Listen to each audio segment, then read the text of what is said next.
को फंड करना है तो उसकी बजट से बाहर इजाज़त दी जा सकती है। उसको आइन के आर्टिकल को मद्देनज़र रखते हुए वो इजाज़त दी गई और आगे उसमें एक बाइंडिंग भी है हुकूमत के ऊपर कि हुकूमत जो भी ऐसी आउटसाइड बजट एक्सपेंडिचर करे उसको असेंबली से अप्रूव कराए। हमने उसको असेंबली से भी अप्रूव कराया था। तो सारे जो कानूनी और आइनी नुकात थे वो हमने पूरे किए। मेरा रोल इस हद तक था और मैंने इस हद तक नैब के सवालात के जवाब दिए और कोशिश की है कि जो आइनी हकीकत है उनसे उनको आगाह करें। ये भी चाहिए कि आपको कोई सवालनामा जो है वो दिया गया है और एक सवाल और भी ले लें कि कश्मीर से आज ये खबर आ रही है कि वहाँ पे जो है ये मवेशी मंडी लगी है जिसमें SOPs की बहुत ज़्यादा खिलाफवर्जी हो रही है और लोग जो है वो सबसे पहले सवालनामे की आपने बात की। सवालनामा मुझे अभी दिया नहीं है लेकिन मुझे कहा है कि हम सवालनामा भेजेंगे आपको, तो आ जाएगा तो मैं जवाब दे दूंगा। वो दे रहे थे सवालनामा लेकिन उसमें शायद उन्होंने कुछ चेंज करनी थी तो उन्होंने कहा हम आपको भेज देंगे। मैंने कहा जी बिल्कुल। मैं दूसरा सवाल जो आपने किया ये मेरा ख्याल है वो ज़्यादा ज़रूरी है। ये चीज़ें तो होती रहेंगी। इस वक्त जो वबा से पूरी दुनिया और हमारा मुल्क मुब्तला है जिस आजमाइश से, मेरा पर्सनल ख्याल और ये मैंने नैब के अमलदारों को जो उन्होंने कहा था ये ज़रूर मैंने कहा था कि जी आपका बड़ा दिल गुर्दा है कि ऐसे वक्त में भी आप अपना काम कर रहे हैं। हम सारी चीज़ें छोड़ के इस वबा में अपनी लोगों की ज़िंदगी बचाने की कोशिश कर रहे हैं। ज़िंदगी मौत अल्लाह ताला के हाथ में। आपने बताया मवेशी मंडी का, ना सिर्फ यहाँ बल्कि कई जगहों पे SOPs फॉलो नहीं हो रही और मैं उसका जो इल्ज़ाम लोगों को नहीं दूंगा। मैं ख़त्म कर लूँ। मैं लोगों को इसलिए नहीं दूंगा कि जिस तरीके के मिक्स्ड मैसेजेस गए इस वबा के बारे में, यार आप हैं या मैं हूँ, मुझे अगर एक शख्स कहता है कि बहुत ख़तरनाक है अपने आप को बचाओ और दूसरा कहता है कि ये फ्लू है कुछ नहीं होगा तुम बच जाओगे, ज़ुकाम होगा बुखार होगा तुम बच जाओगे। और मुझे पता है इकोनॉमिक डिफ़िकल्टीज़ हैं लोगों को अपनी करनी है लेकिन जान से बड़ी चीज़ तो कोई नहीं है। हमारे जो गरीब लोग हैं जिनके लिए हम सो कॉल्ड बड़े परेशान हैं, होना भी चाहिए, अच्छी बात है परेशान होना, लेकिन उस गरीब के घर में जो एक कमाने वाला है अगर वो दिहाड़ीदार है वो 1000 रुपया रोज़ाना या 500 रुपया रोज़ाना लेके आते हैं और अपने बच्चों का पेट पालता है। अगर इस वबा की वजह से उस 500 रुपये वाले की डेथ हो जाए तो उन बच्चों को सारी ज़िंदगी, वो दिहाड़ीदार तो सारी ज़िंदगी के लिए उनकी गई ना, और एक प्यारे की मौत से जो अर्ज होता है। तो ये जो आपने कहा ये SOPs फॉलो नहीं करना, मेरी ये डिमांड है कि एक यूनिफाइड मैसेज जाए कि ये वबा जानलेवा है। आपने ख्याल, मैं तो इधर भी बड़ा डर के मैंने आप लोगों से भी रिक्वेस्ट की कि मैं कराची से आया हूँ, कराची में बहुत ज़्यादा है वबा, लेकिन शायद आपको हो सकता है पता हो, मैं आपको बताऊँ इस्लामाबाद में कराची से ज़्यादा फैली हुई है वबा। पर कैपिटा डेथ्स और पर कैपिटा इन्फेक्शन इस्लामाबाद में कराची से डबल है, ये आप लोगों को पता होना चाहिए। तो मुझे खुद डर लग रहा था कि मैं इस्लामाबाद हर एक को जानकारी है। तो ये अपार्ट फ्रॉम ये नैब वेब की इंक्वायरी बड़ा अच्छा मौका मुझे मिल गया। नॉर्मली मैं कोशिश करता हूँ लेकिन आप सब दोस्त आगे थे तो मैंने कहा बात करना ज़रूरी है।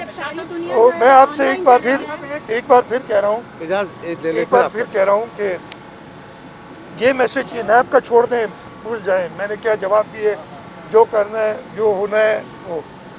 वबा के ऊपर ये मैसेज मेरी तरफ से दोबारा जाना चाहिए कि ये सीरियस है। अभी आज की मुझे इसलिए कि मैं पिछले 2 घंटे से अंदर था, मुझे नहीं पता क्या पोजीशन है। कल हमारे सबसे ज़्यादा इन्फेक्शंस आई थी और आज मेरे ख्याल उससे ज़्यादा आई होंगी।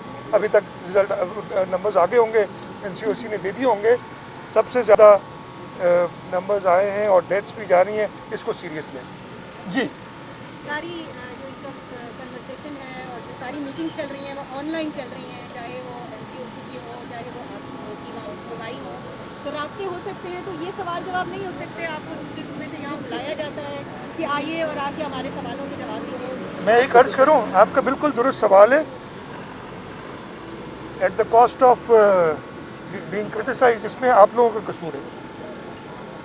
मैं किसी को पर्टिकुलर नहीं कह रहा, मीडिया का कल से एक भी मैं अगर उनसे कहूँ कि मुझसे ले फिर के आने से इनकार कर दिया, अब नैब गिरफ्तार कर लेगी, अब फलाना हो जाएगा।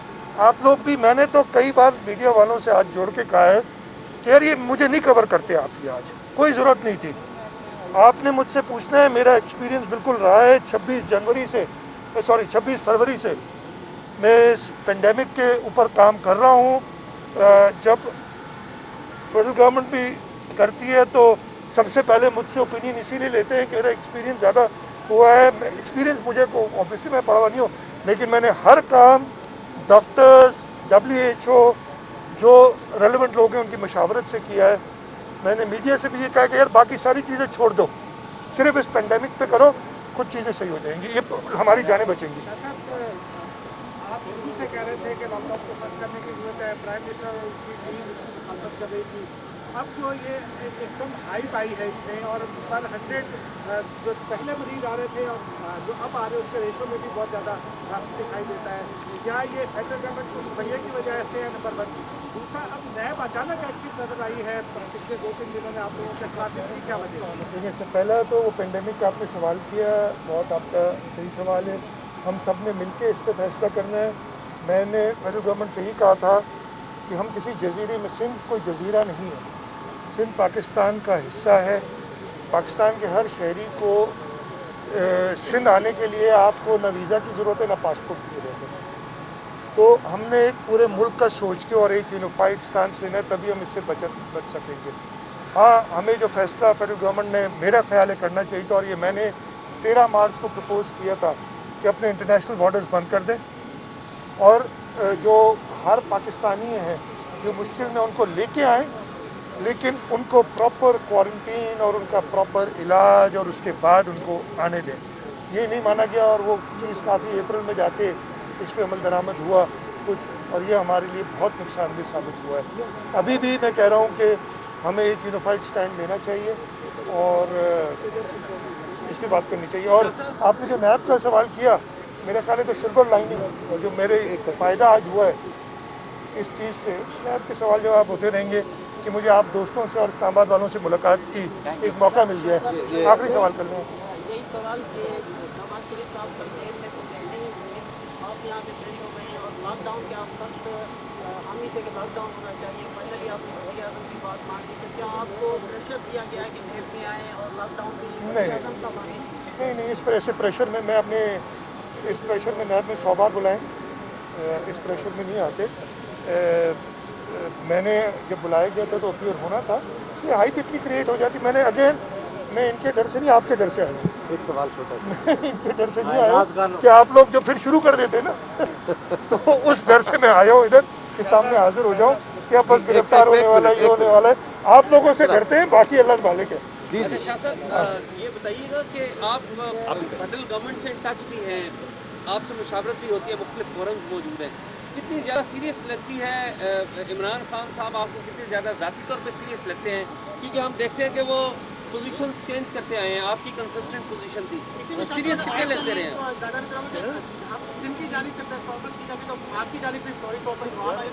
मैं आप भी कर लें, चलें।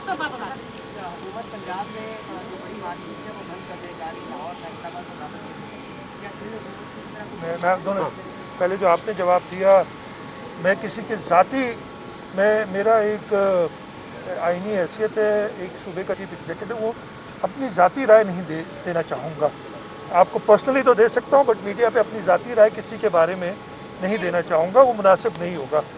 मैं सिर्फ यही कहूँगा कि प्राइम मिनिस्टर साहब को पूरे मुल्क का सोच के और ख़ास तौर पे लोगों की जानों का सोच के अपने फैसले करने चाहिए। आपने सवाल कि हम प्रेस कॉन्फ्रेंस करते हैं, फिर फेडरल गवर्नमेंट करती है। मेरी जो भी प्रेस कॉन्फ्रेंसेस हैं, मुझे रिकॉर्ड निकाल के देख लें, जब भी NCC हुई है और उसमें अगर कोई गलत मैसेज गया है तो मैंने उसको दुरुस्त करने के लिए प्रेस कॉन्फ्रेंस की है। अगर एक प्रेस कॉन्फ्रेंस मुझे मेरा एक जुमला बता दें कि मैंने फेडरल गवर्नमेंट को क्रिटिसाइज़ किया या जो फैसला है उसके खिलाफ किया, तो मैं जिम्मेदार हूँ। फेडरल गवर्नमेंट के जो गुजरा कराची में आके करते रहे और बाकी चीज़ें हैं, वो आप उनसे जवाब लें, मैं नहीं बनना चाहता। आपने जो कहा, सवाल किया, डेफिनेटली हम मॉनिटर कर रहे हैं और जो ज़रूरत पड़ी अनफॉर्चुनेटली हमारे पास कुछ बंदिशें हो गई थी। एनसीसी में एक फैसला हुआ था, सूबों ने उस फैसले के खिलाफ गए और उन्होंने कुछ मार्केटिंग और शॉपिंग प्लाजास खोले। सुप्रीम कोर्ट में हमसे फिर कहा कि जी बाकी सूबे खोल रहे हैं तो आप क्यों नहीं खोल रहे। हमने उन्हें बताया एनसीसी में ये फैसला हुआ है कि नहीं खोलना है, हमें सुप्रीम कोर्ट ने हुक्म किया आपने खोलना है। सुप्रीम कोर्ट के हुक्म की तामील हमारी ड्यूटी है। हम दोबारा जो भी लोगों की हेल्थ के हवाले से जो फैसले करने करें। आपका हो गया जो सेकंड क्वेश्चन ना यार कि आवाम जो है वो ये उनका ये तासुर है कि शायद हर जो बहुत हो रहा है इस वक्त जब उसको कोरोना में डाल देते हैं ये बहुत ज़्यादा। मैं आपको एक बात बताऊं, नहीं अच्छा आपने सवाल किया, आपको एक सवाल सिंध की हद तक और पूरे पाकिस्तान में ही होगा, मैं मुझे दूसरों को पता नहीं, मैं आई एम श्योर ये होगा, आई एम वेरी श्योर कि यही हो रहा है। एक शख्स जब तक उसका पॉजिटिव टेस्ट नहीं होता उसको हम अगर डेथ अदरवाइज हो, कई डेथ्स ऐसी हुई हैं जो अचानक हुई हैं, बुखार जुकाम और, लेकिन उसका अगर पॉजिटिव टेस्ट नहीं हुआ है पीसीआर टेस्ट, तो उसको हम कोविड डिक्लेयर नहीं करते। ये मैं आपको हल्फिया कहूँ कहीं लिख के दूँ, एक एक शख्स जिसकी डेथ हुई है सिंध में ख़ास तौर पे, बाकी में भी होगा, ख़ास तौर पे अगर आप लोगों में से कोई चाहेगा किसी के बारे में आपको शक है तो आप मुझे कहिएगा, उस दो वो कॉन्फिडेंशियल इन्फॉर्मेशन होती है उसका पॉजिटिव रिजल्ट आपको देंगे। एक भी नहीं है ऐसा, और ये जो लोग कहते हैं वो गलत कर लो यार, कर लो एजाज, तुम भी कर लो। सवाल लोगों को निकाला जा रहा है और शफी फराज कहते हैं कि आप लोग गलत कर रहे हैं। जहाँ एक बात करते हैं कराची जाके दूसरी बात करते हैं। ये सवाल आप उनसे पूछते हैं जिन्होंने स्टील मिल में खड़े होकर कहा था, आपने सबने देखा होगा कि अगर स्टील मिल के मजदूरों को अपना हक नहीं मिला तो मैं तहरीक इंसाफ की हुकूमत के साथ नहीं, मैं मजदूरों के साथ खड़ा हूँगा। मजदूर इंतज़ार कर रहे हैं, हम तो मजदूरों के साथ हैं और उनके हक के लिए लड़ते रहेंगे।